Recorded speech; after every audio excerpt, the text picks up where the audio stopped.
joined by Joe Brown here at the Pennsylvania Midseason Showdown. We are having a grand time, I'd say, wouldn't you think? Yeah, usually I would say awesome, but I brought out thesaurus.com and looked up awesome.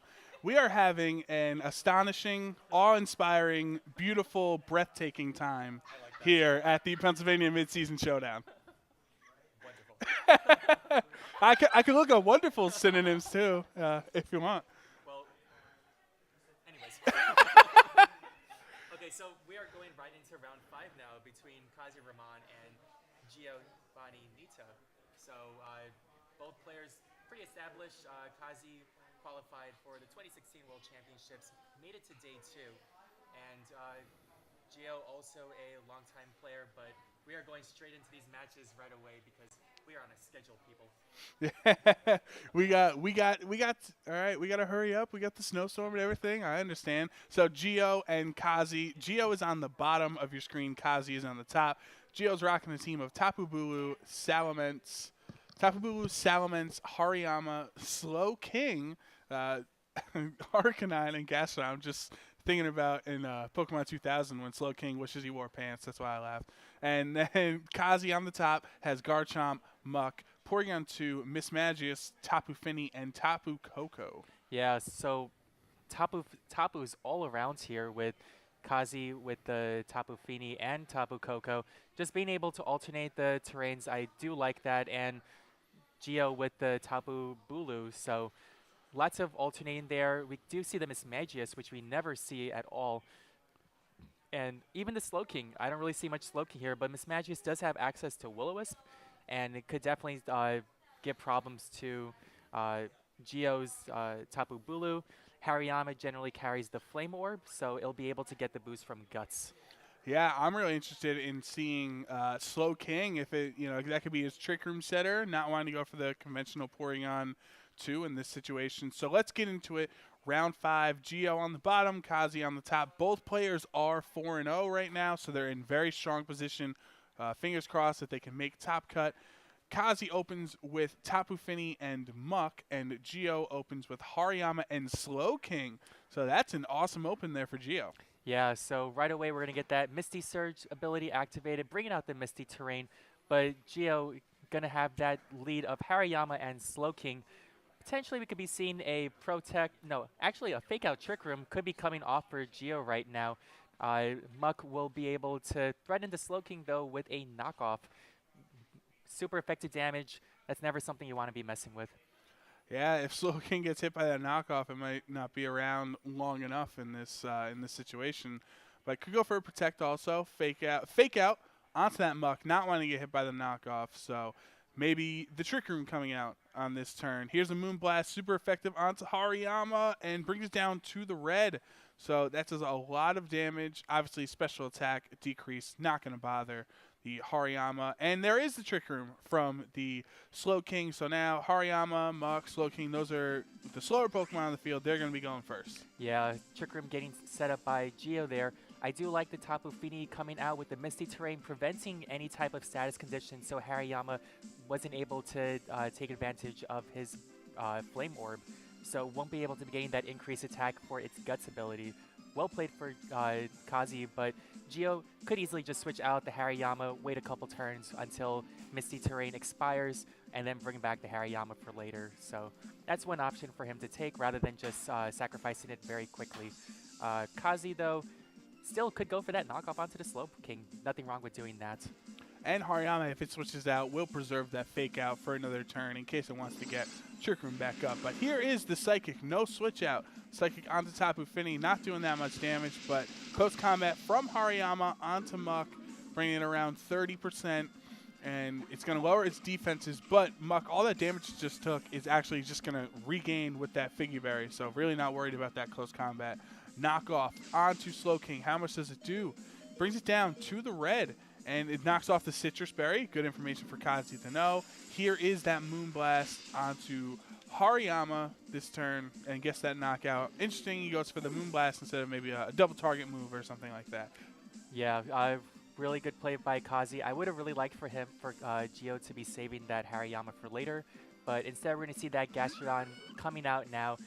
having that Storm Drain ability and being able to absorb any type of water attacks that Kazi might throw with his Tapu Fini. But Muck, again, could just threaten the Gastrodon with another knockoff and just being able to threaten it. Here is the Shadow Sneak. We've been seeing a lot of Mucks lately running that Shadow Sneak tech for that priority. Gets the knockout onto the Slowking. Sludge Bomb from Gastrodon onto Tapu Fini. Brings him down to the red. Here is another Moonblast. Stab onto Gastrodon and does pretty much exactly half there. Tapu Fini with that Life Orb can only survive one more turn if it uses another attack. Yeah, I like that tech move of Sludge Bomb. Really helpful for any type of fairies that goes against it, and with all of the Tapus being playable, that's really a good option and is good coverage for the rest of his team as Tapu Bulu comes out. And now, so if Tapu Fini maybe goes for Protect this turn, it can get that boost from the Grassy Surge. Might be able to live one more turn of Life Orb damage if it's not hit. Yeah, getting any of that restoring of its health back is always going to be really good, but Gastrodon going straight for a Scald onto that Muck now. Scald with the potential to burn, but no, it does not get it. Poison Jab 4 times into Tapu Bulu. Gets the one-hit KO there, critical hit. Don't think it really mattered there since, Tapu Bulu is 4 times weak to that poison type. Moonblast, another Moonblast here from Gastrodon. Gastrodon survives with 2 HP, and Tapu Fini knocks itself out from the Life Orb damage. Oh, no! That's not good, but Gastrodon restoring its health back with the Grassy Terrain. It also has that leftover, so slowly going to be getting back its health, but really strong play by Geo, getting the knockout onto that Tapu Fini, but also barely hanging on there. That was magical. that Gastrodon. It survived 2 Life Orb Moonblast from Tapu Fini as we see the Porygon 2 come in here. But Geo, he only has Gastrodon left, and Kazi has 3 Pokemon. Yeah, Kazi looking really good for winning this first game in this best-of-3 set. So Geo might just want to be scouting a little bit here, seeing what that Porygon 2 has up its sleeve. But there's a Scald onto that Muck. And there's the burn, hoping Geo didn't waste his good luck in this match and can get a burn next time around. Gonna knock out the Gastrodon here, and Kazi wins Game 1 of Round 5 at the Pennsylvania Midseason Showdown. So that time around, we were talking about how important it was to preserve Hariyama and either switching it out on turn 2 after got the fake out turn 1. So Geo started off well. He got Trick Room, and he got a fake out off on Muck, so no damage onto his Slowking. But then he kept in the Hariyama with 18 HP and just took another Moonblast where he could have switched out into that Gastrodon. As we saw, clearly takes it pretty well. Yeah, I mean, he also had the Tapu Bulu, and just being able to reset the terrains. If he had done that, brought out the Grassy Terrain, then he gets the Flame Orb to activate, and then he even gets the restoring of his health back with Grassy Terrain, and then even with the chip damage from the Flame Orb, at least he'd still be doing much more damage than he normally would. And I'm not sure on the calcs on it, but it still would have done way more damage onto that Alolan Muck. Yeah, it's going to be interesting to see if Geo can come back and force a Game 3 here in Round 5. Again, both players are 4-0 today, so doing a great job so far. Geo on the bottom, Tapu Bulu, Salamence, Hariyama, Slowking, Arcanine, Gastrodon. Kazi on the top, Garchomp, Muck, Porygon 2, Mismagius, Tapu Fini, and Tapu Koko. Maybe Mismagius? Yeah, potentially. But I think Geo was still in a good position. I did like the Hariyama Slowking lead, but what Geo could do, I don't know. I mean, I would like seeing a swap by Kazi. Always these best-of-3 sets, you try and want to swap out your Pokemon, and just having, you still have 2 more Pokemon to reveal, but fortunately he didn't have to show off what his Porygon 2 has, so he could still bring that back if he wants. Also knowing that Tapu Fini has the Life Orb, that means Tapu Koko does not have the Life Orb. Yeah, so the Tapu Fini, I don't know. Guess we'll just have to be seeing what items are going to be being revealed on both Pokemon. Yeah, for Geo, I don't think you should bring Salamence at all. I don't think it really handles anything. But the Slowking Hariyama lead worked well. It was just losing Hariyama for free on turn 2, could have really cost him that game in Game 1. Yeah, Hopefully Gio decides to change that up as we go into this next game. Gio, let's see if he opens up a different lead this time around. Again, he's on the bottom of your screen. Kazi has Muck and Porygon 2 here, so a little bit better to handle that Trick Room open. And Gio does go for the same lead. He goes for the Slowking Hariyama open. So Kazi adjusting a little bit, being able to... Kazi is able to handle Trick Room. He can try to match Slowking's Trick Room. Yeah, he could go ahead and do a reverse Trick Room, or Kazi could even just bring in the Tapu Fini again, preventing any activation of that Flame Orb. But Muck also threatening the Slowking with a knockoff. And here is that switch out again into Tapu Fini, putting up the Misty Surge, so no Flame Orb for the Hariyama. If he goes for a fake out here, no, so Slowking's going to switch out into Gastrodon. So even if Hariyama goes for a fake out, it's going to be a bit of a null turn. Here's the fake out onto Muck. Yep, so nothing really happening. A good amount of damage there on that fake out, but Gastrodon and Tapu Fini switching for free. Yeah, nice switch by Kazi, trying to draw out a potential close combat from that Hariyama. But if Gio is carrying that Tapu Bulu in the back, I think this is the perfect time to switch out his Gastrodon, just being able to reset the terrain. Yeah, plus, yeah, when you switch that terrain out, you can get the Flame Orb to work for Hariyama. We saw the close combat do probably roughly over like 50-55% to Muck last time around, but it just regains all of it with the Figure Berry again. Yeah, exactly. Gastrodon now switching out for Gio as he brings out that Tapu Bulu.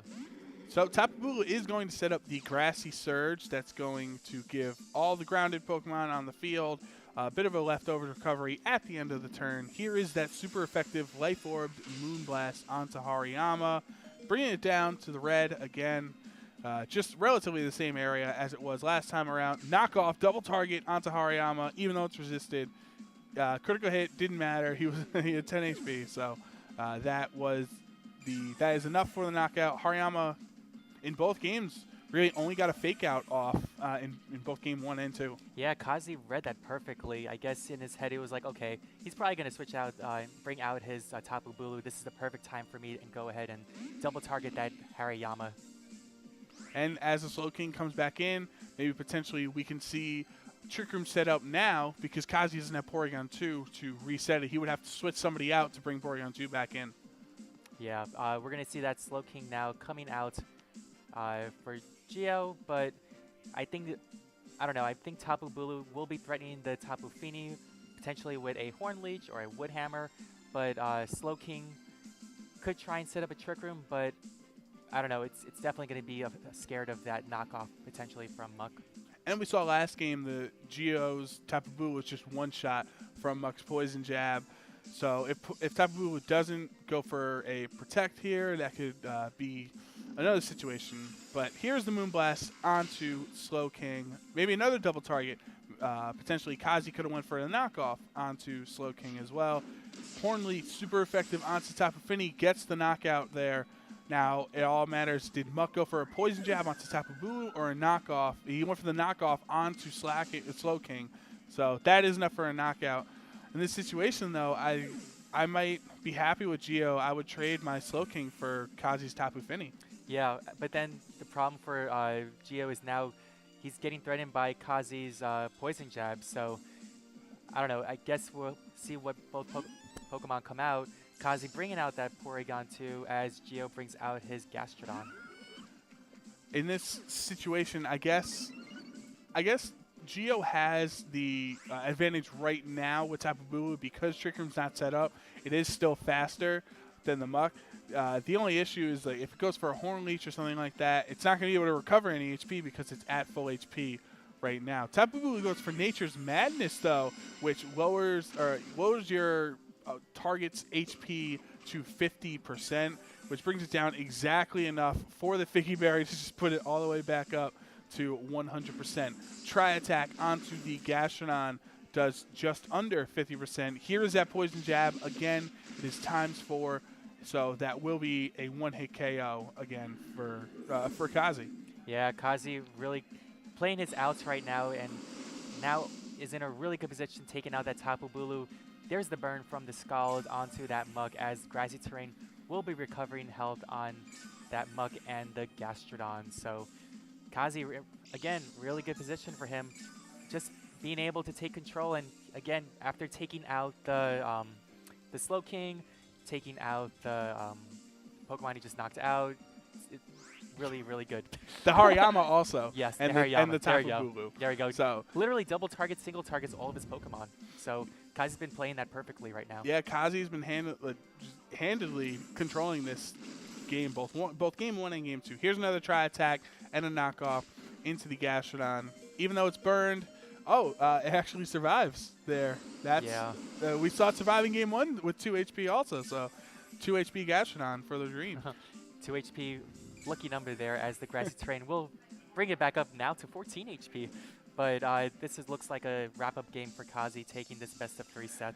Yeah, I think maybe not so much in game 1 because you're still trying to learn the matchup and how the opponent decides to play. But here in game 2, Giovanni had some costly plays where Kazi was just able to double target as we get the forfeit and the handshake. So Kazi would double target the Hariyama in on that first turn with the fake out and the knockoff and gets the 1 hit. Then the Tapu Bulu gets 1 hit also. It's just Gio wasn't able to keep his Pokemon healthy long enough to actually gain an advantage. Yeah, I mean, I understand what Gio was trying to do, because he was trying to read as like, okay, now's a good time. I should switch my terrain. Maybe I could activate my orb. But Kazi read that perfectly and just went for the double target, knocking out the Hariyama. Couldn't even get a chance to really dish out so much damage.